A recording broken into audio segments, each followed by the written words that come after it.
Арсовска објави видео како се копа на диво за приклучок во канализациона мрежа на булевар Словенечка.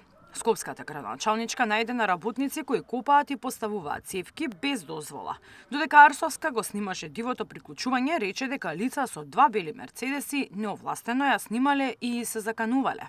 Случајот се обидела да го пријави во полиција, но оттаму тврди дека испуштиле на телефон.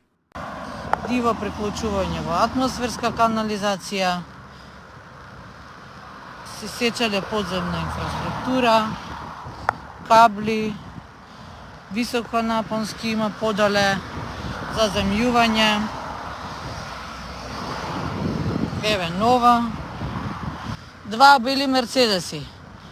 Значи, ајде, ако знаете чии се, ве молам да ни дојавите, а ако не, пошто не знам, сега полицијава на прво јавување на Ирена Витина дека не се заканува тука. Прво помина еднаш се заканува, па помина уште еднаш не снима, па помина пак сврте не снима. Ајде Safe City, извадете ги камерите и да си потврдите. Затоа што после немојте да биде не сме пријавувале. Испуштивте телефон на 192. Од МВР вела дека полициски службеници излегле на местото на настанот и се преземаат мерки за пронаоѓање на лицата. Во врска со дивоградбите во Чаир кои ги обелоденува Арсовска и заканите кои ги трпи, премиерот порача законите да важат за сите.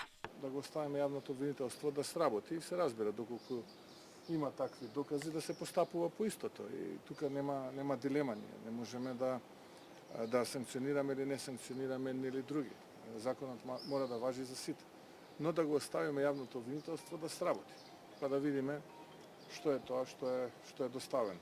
Исто така, јас наистина жалам ако се случува тоа да градоначалничката добива закани по живот и ја охрабрувам веднаш да појде во Министерството за внатрешни работи и да ги пријави истите, а Министерството за внатрешни работи да испита кој е заканувачот. Мицкоски ги потврдува обвинувањата од вреди дека Арсовска се користи како политички инструмент на ДОИ за дестабилизација пред локалните избори. Тоа, впрочем, е јасно на сите, но еве, јас не би имал повеќе од тоа што го кажува господинот Меджити и господинот Ганил да додадам, има вистина и многу скоро јавноста ќе дознае и некои други детали.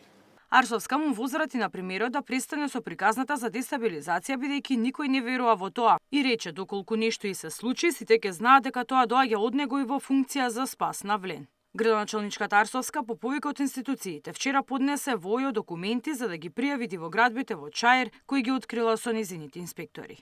Мирјана Давидовска, Сител телевизија.